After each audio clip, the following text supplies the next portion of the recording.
Esta es la historia de un centinela que en 1890 se encontraba cubriendo su puesto mientras se desarrollaba lo que luego se conocería como la Revolución del Parque. Tras la derrota de la Revolución, De la Torre apoyó a Alem, participó en 1891 en la conformación de la Unión Cívica Radical y fue el puntal del nuevo partido en la provincia de Santa Fe. Durante la Revolución Radical de 1893, Lisandro fue el jefe de operaciones en su provincia natal, pero en el resto de las provincias sublevadas, los revolucionarios fueron derrotados. Al quedar aislados, los radicales de Santa Fe debieron de poner su actitud. Del Valle murió inesperadamente y en julio del mismo año Alem se suicidó. El radicalismo quedó acéfalo y decidió apartarse de las filas radicales. Su indignación con la política de Irigoyen lo llevó a retarlo a duelo. De la Torre irá abriendo un nuevo espacio político a la derecha del socialismo y a la izquierda de los conservadores, que se plasmará en 1908 en la conformación de un nuevo partido político, la Liga del Sur. Así surge a la escena esta poderosa agrupación popular. De la Torre fue electo diputado nacional por la Liga del Sur. Presentará numerosos proyectos de ley, lo que proyectó su figura a nivel nacional. Se acercaban las elecciones nacionales de 1916 y todo parecía indicar que el triunfo sería para los radicales. De la Torre se propuso crear una alternativa política de centro-derecha. Así nació el Partido Demócrata Progresista, que quedó constituido en un mitin en el Hotel Savoy de Buenos Aires el 14 de diciembre de 1914. Dijo entonces: después de la disolución de los antiguos partidos, participamos del deseo general de crear uno nuevo, no para que haga vivir situaciones y partidos del pasado, sino que inspirados en la alta tradición del espíritu argentino, pueda armonizar con las exigencias presentes y futuras de nuestra sociedad. Todo lo que debe ser conservado como vínculo de solidaridad entre las anteriores y las nuevas generaciones.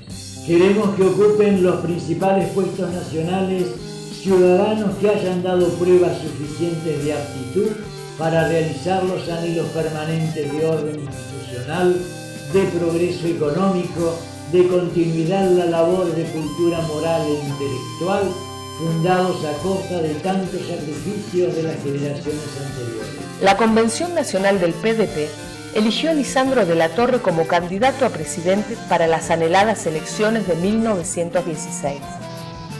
El triunfo sería para la fórmula radical encabezada por su viejo adversario, Hipólito Yrigoyen, y Pelagio Luna. De la Torre explicó en una carta los motivos del fracaso electoral. Las clases media y proletaria no se conforman con quedar libradas a los beneficios que puedan derivarse del bienestar general. Quieren saber concretamente qué propósitos tienen los partidos políticos sobre las cuestiones que a ellos les interesan. Participación de los obreros en las utilidades de las fábricas, limitación de las grandes ganancias y de las grandes fortunas, pensiones a la vejez, seguro de desocupación y otros puntos semejantes.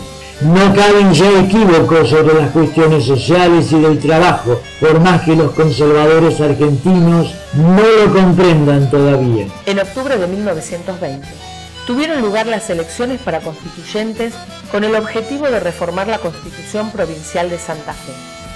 La labor de la convención transformó la nueva Carta Magna en una de las más avanzadas y progresistas de la época.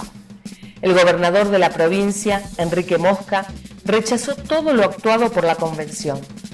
De la Torre denunció el atropello del gobierno radical y lo calificó como las conveniencias públicas entre factores poderosos, el presidente de la República, el gobernador, el clero católico, representante de los inmensos intereses conservadores y antidemocráticos de la sociedad.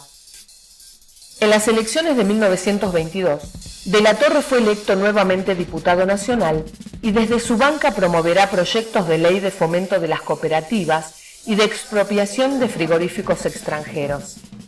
En 1926, en vísperas de terminar su mandato legislativo, De la Torre anunció su retiro definitivo de la política. Se retiró a su estancia de Las Pinas en el límite de Córdoba con La Rioja.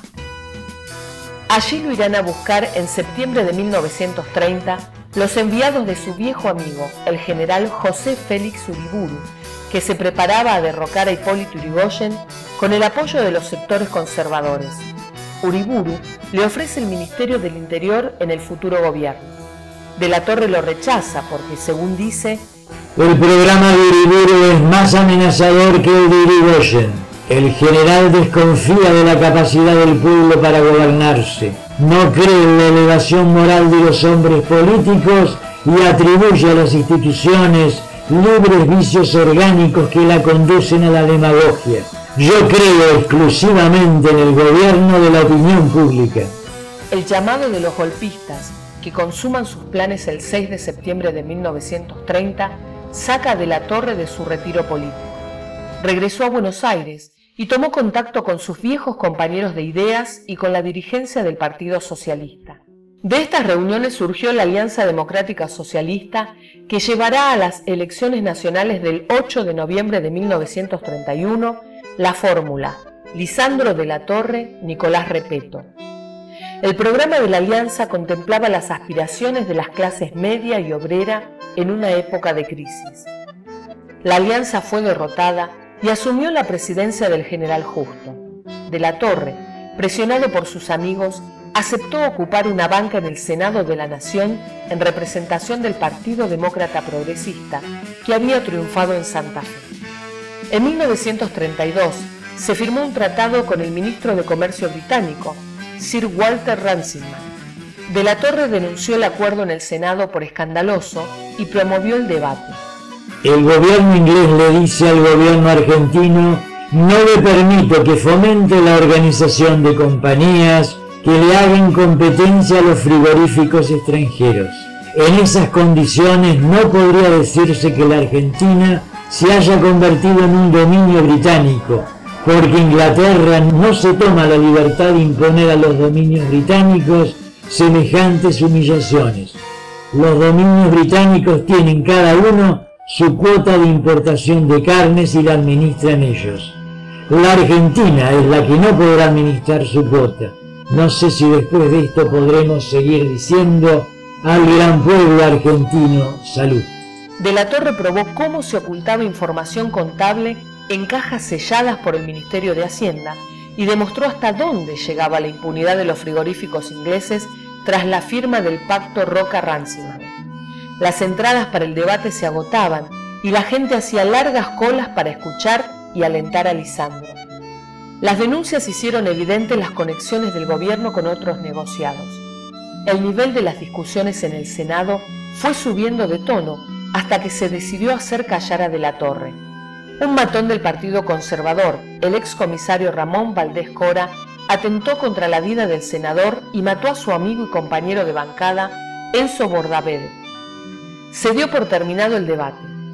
Una de sus últimas intervenciones en el Senado tuvo lugar en ocasión del debate del proyecto de ley sobre represión del comunismo.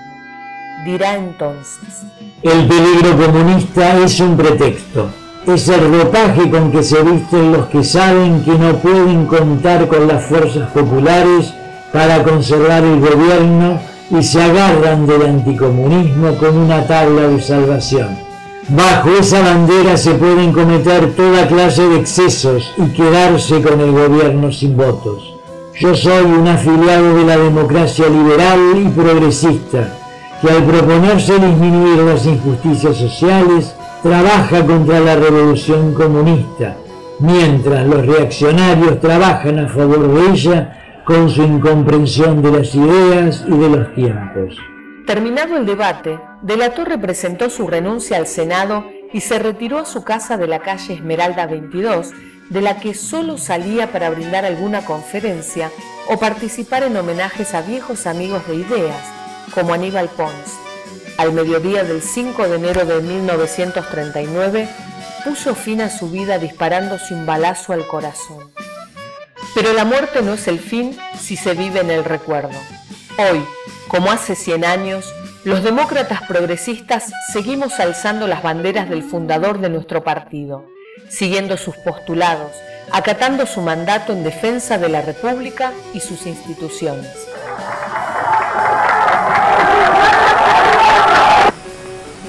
En 1890, un subteniente revolucionario llegó a las puertas del parque y preguntó al centinela de la Junta por uno de sus miembros. El subteniente sublevado era el general Uriburu, el centinela de la Junta era yo.